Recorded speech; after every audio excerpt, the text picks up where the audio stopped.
जय हिंद, जय श्री कृष्णा। दोस्तों, मैं समीर यदुवंशी एक और वीडियो के साथ हाजिर हूँ। तो भाई ये वीडियो कोई पाकिस्तान का नहीं है, ये अपने इंडिया का वीडियो है। अश्विनी उपाध्याय सर का वीडियो है जो एडवोकेट हैंगे। तो भाई ये बात कर रहे हैं वक्फ बोर्ड की, जो शायद 95 में 96 में कांग्रेस गवर्नमेंट ने बनाया था वक्फ बोर्ड। तो जरा सुन लेते हैं कि भाई वक्फ बोर्ड क्या चीज़ है, उसके बाद हम बात करते हैं। ये अश्विनी उपाध्याय सर हैं, तो चलो शुरू करते हैं और देखिए ज़रा कि क्या क्या लूप हॉल्स हैं हमारे सिस्टम में, हमारे कानून में क्या क्या लूप होल्स हैंगे, हमारे जजमेंट कैसे होते हैं। तो चलो भाई शुरू करते हैं। पैट की वैधता को चैलेंज करने वाली पीआईएल पे आज सुप्रीम कोर्ट में सुनवाई हुई है। केंद्र सरकार ने अपने एफिडेविट में यह बताया है कि देश भर में कुल 120 पीआईएल आ चुकी हैं वक्फ एक्ट के खिलाफ। 120 पिटीशन। हो सकता है जब तक इस बीच में 1-2 महीने के अंदर और भी आ गई हो, वो अब सेंटर को भी नहीं पता है, लेटेस्ट अपडेट नहीं पता है कि और कितनी आ गई है। एक बात बताना भूल गया, मैं एक चीज़ बताना चाहता हूँ आपको कि वक्फ बोर्ड जो है, वक्फ बोर्ड ये कहता है, क्लेम करता है कि 70% दिल्ली की जमीन वक्फ बोर्ड की है। 70% दिल्ली की जमीन वक्फ बोर्ड की है, ये वक्फ बोर्ड क्लेम करता है। एंड जो एंटीलिया मुकेश अंबानी का घर है, वहां पे भी क्लेम करता है वक्फ बोर्ड की वो जमीन हमारी है। मेरा ये मानना है कि कानून के प्रति हर नागरिक का डर और जिम्मेदारी होनी चाहिए। और क्यों होनी चाहिए? अगर कानून के प्रति डर रहेगा तो जुर्म करने से बचेगा, जुर्म करने से डरेगा। वो उसको ये रहेगा मुझे सजा मिलेगी और सख्त सजा मिलेगी, और वो सबके लिए एक होनी चाहिए। ये नहीं कि वो अलग जाति धर्म से है तो उसको सजा अलग टाइप की मिलेगी या उसका फैसला अलग कोई करेगा। नहीं, एक सजा होनी चाहिए। डरेगा, जिम्मेदारी जब आएगी उसको, जब वो डरेगा चीजों को, जब उसको देखेगा साला मेरा ही पैसा लग रहा है यहाँ पे, उसको जब दिखेगा भाई मेरे पैसे मैंने दिए यार, तो उसको प्रॉब्लम होगी, क्योंकि इंसान दूसरे की चीज को चीज नहीं समझता। तो ये आप लोगों की, हमारी जिम्मेदारी है कि लोगों के बीच में जिम्मेदारी का एहसास दिलाएं। 120 रिटर्न में दिया है कि हाँ, पूरे देश भर में 120 पिटीशंस हैं जो वक्फ एक्ट के किसी न किसी धारा को चैलेंज कर रहे हैं।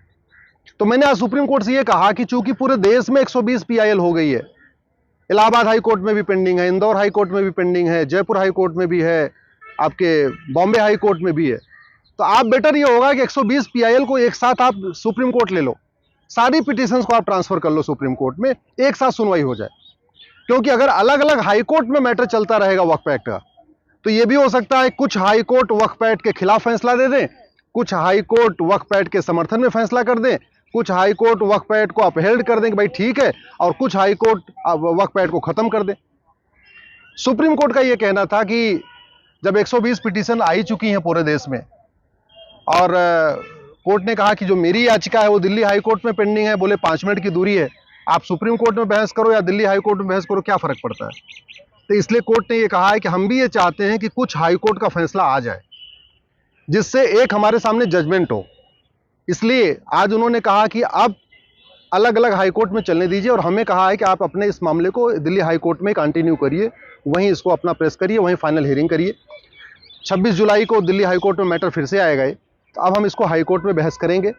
हमने ये कहा है अपनी पिटीशन में कि वक्फ एक्ट जैसा कानून पूरी दुनिया में कहीं नहीं है, पूरी दुनिया में नहीं, भारत तो छोड़िए, पाकिस्तान, अफगानिस्तान, बांग्लादेश में भी नहीं। वक्फ एक्ट जैसा कानून भारत के अंदर सभी माइनॉरिटीज को भी नहीं। अगर हम ये कहें चलो भाई माइनॉरिटी को एक अलग से दर्जा है, तो जैन भी माइनॉरिटी हैं, बौद्ध भी माइनॉरिटी हैं, सिख भी माइनॉरिटी हैं, पारसी भी माइनॉरिटी हैं, लेकिन जैन, सिख, पारसी, इनके लिए तो वक्फ एक्ट जैसा कानून नहीं है।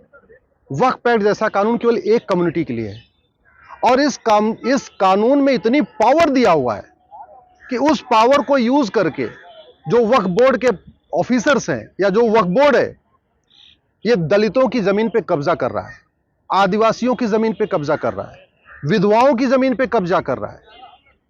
जो सार्वजनिक स्थान होता है, खेल का मैदान, ऊसर, बंजर, पार्क, या रेलवे लाइन के किनारे जो सब जगह छोड़ा जाता है, या हाईवे के किनारे जो जगह छोड़ा जाता है, उस पर एक कब्जा करता चला जा रहा है।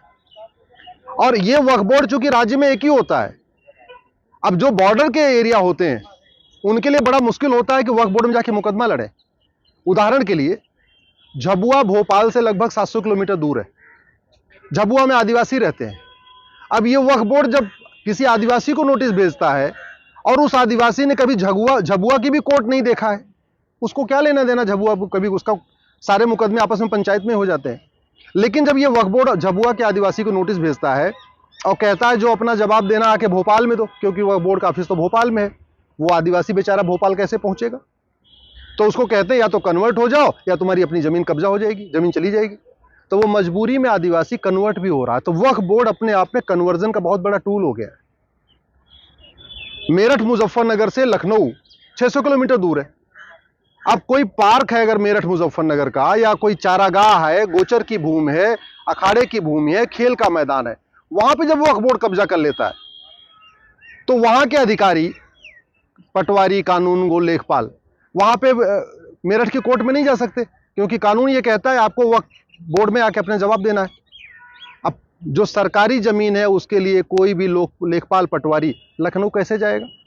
अगर किसी मजबूत आदमी की, मान लीजिए मिडिल क्लास है, अपर क्लास है, उसकी जमीन पर अगर वक्फ बोर्ड कब्जा करता है तो वो तो अपना जवाब देने फिर भी जा सकता है। भाई ठीक है 600 किलोमीटर दूर भले है, लेकिन उसकी जमीन जा रही तो जाके जवाब देगा, मुकदमा लड़ेगा। यार एक चीज मेरे को समझ में नहीं आई कि एक देश में दो ऐसे कोर्ट, मतलब एक कम्युनिटी के लिए अलग कोर्ट, कि वो जिस पे उसने उंगली उठा दी तो वो उसकी जमीन हो गई। ये क्या मतलब होता है भाई? मेरे को तो ये समझ में नहीं आया। भाई वक्फ बोर्ड ने खरीदी है। और दूसरी बात, आदिवासियों की, दलितों की जमीन पे, जिनको ये मीम भाई कहते हैं, ये उन लोगों की जमीनों पे कब्जा कर रहे हैं। तो भाई मैं उन लोगों से जरा प्रार्थना करना चाहूंगा कि जो लोग इनके पक्ष में बड़ा उछलते हैं तो जरा देख लो, अभी एक जगह दिख रही है तुम, आप तक कभी आए ये बात, उससे पहले संभल जाओ, नहीं तो संभलने का मौका भी नहीं मिलेगा। रियलिटी है ये। गोचर की भूमि के लिए कौन जाके मुकदमा लड़ेगा?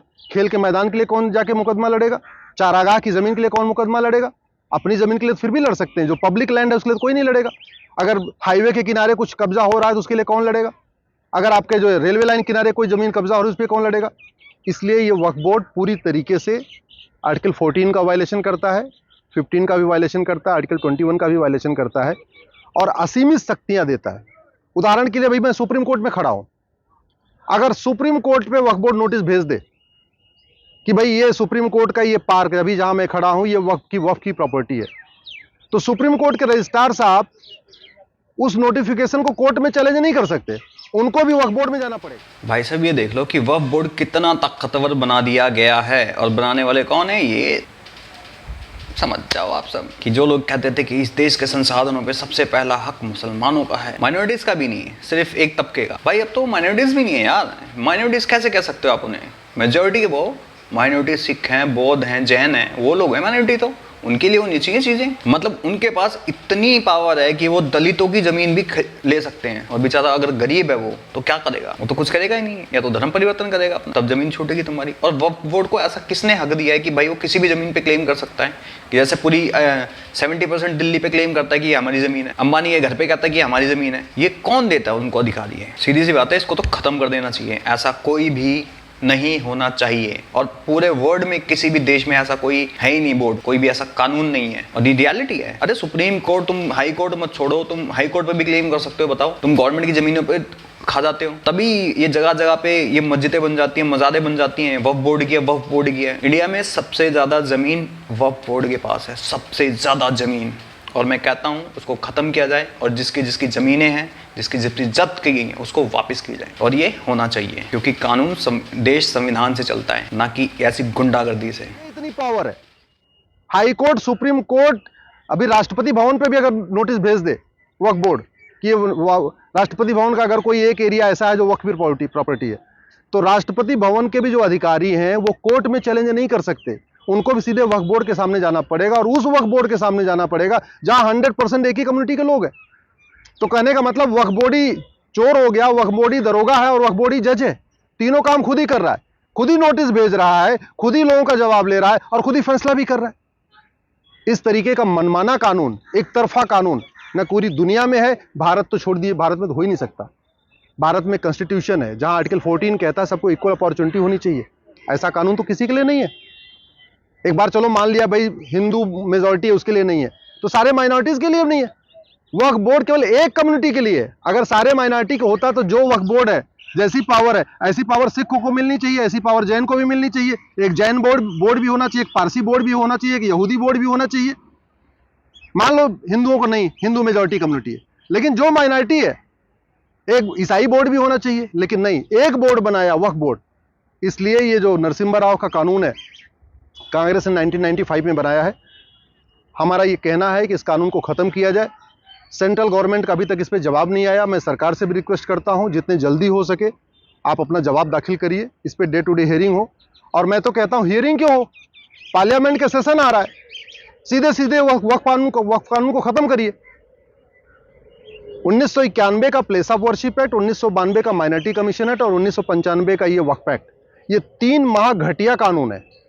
मेरा तो ये मानना है ये कोर्ट में सुनवाई होने की बजाय इस पे पार्लियामेंट में बहस होनी चाहिए और पार्लियामेंट की ड्यूटी इसको खत्म करें। मैं आप लोगों से निवेदन करता हूं, अगर आप अपने सांसद विधायक से मिल सकते हो तो जाके मिलिए और मिलकर कहिए कि पार्लियामेंट का सेशन आ रहा है, आप 1991 का प्लेस ऑफ वर्शिप एक्ट, 1992 का माइनॉरिटी कमीशन एक्ट और 1995 का वक्फ एक्ट, इसके खिलाफ संसद में आवाज उठाइए, प्राइवेट मेंबर बिल पेश करिए। अगर कोई सांसद इस वक्फ एक्ट को खत्म करने के लिए बिल पेश करना चाहेगा, बिल मैं बना के दूंगा, मैं गारंटी लेता हूं। लेकिन आप लोग इसके खिलाफ अपने अपने सांसदों से मिलिए, विधायकों से मिलिए।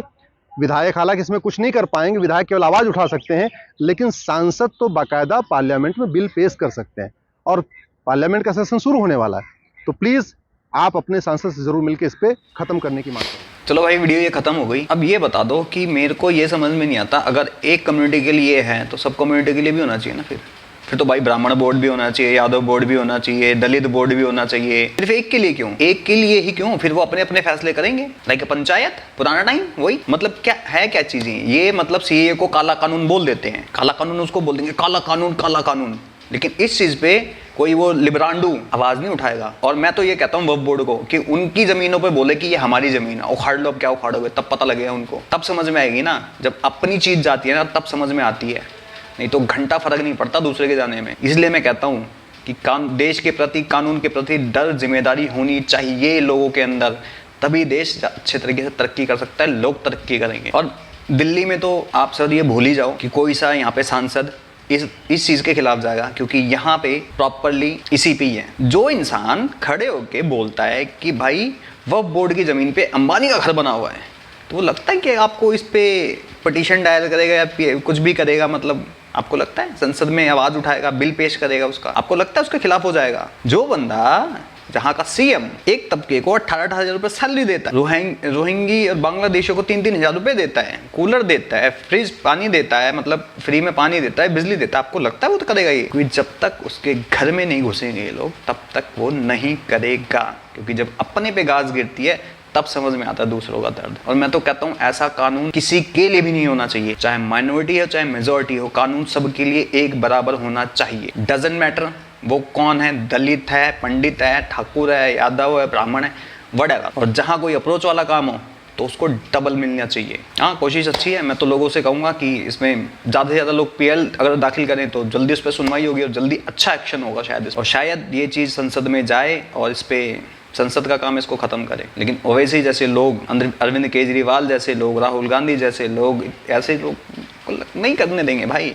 आवाज तो उठेगी, जैसे 370 पे उठी थी, जैसे सीए पे उठी थी, जैसे यूसीसी पे उठ रही है। तो लगता है आपको अगर जो मेजोरिटी के खिलाफ होगा उस पर तो ये फट हाथ उठा लेंगे, हाँ भाई मार दो इनको, तो उसके सपोर्ट में खड़े हो जाएंगे। अब ये देखो ना, मैं मोदी जी की दोगलापंथी बताता हूँ। हमारे मोदी जी प्राइम मिनिस्टर माननीय है, prime minister Modi ji, Sweden में कुरान जलाई जाती है तो उस पे मोदी जी का विरोध आता, लेकिन इंडिया में रामचरित मानस जलाई जाती है, उस पर कोई विरोध नहीं होता। फ्रांस में दंगे होते हैं, सब बोलते हैं, लेकिन वहीं इंडिया में मणिपुर के अंदर इतने लोग बेघर हो गए, इतना कुछ हो गया, वहाँ के लिए कोई प्रतिक्रिया नहीं जाहिर की जाती। ये डबल स्टैंडर्ड क्यों? मैं तो चाहता हूँ कि आप लोग इस पर ट्वीट करो, प्रॉपरली ट्वीट करो, इंडियन गवर्नमेंट को करो, होम मिनिस्ट्री को करो कि इस पर एक्शन लिया जाना चाहिए। क्योंकि हर फैसिलिटी सिर्फ एक तबके को नहीं चाहिए, मिलनी चाहिए ना। जब सबकी चीज़ें सबको समान अधिकार हैं तो एक तबके के लिए सजा और दूसरे के लिए माफ़ी नहीं होना चाहिए। बाकी आप लोगों का क्या कहना है इस वीडियो पे मुझे कमेंट सेक्शन में बता सकते हो। मैं समीर यदुवंशी चलता हूँ, मिलता हूँ आपको किसी और वीडियो में। तब तक के लिए जय हिंद, जय भारत एंड जय श्री कृष्ण।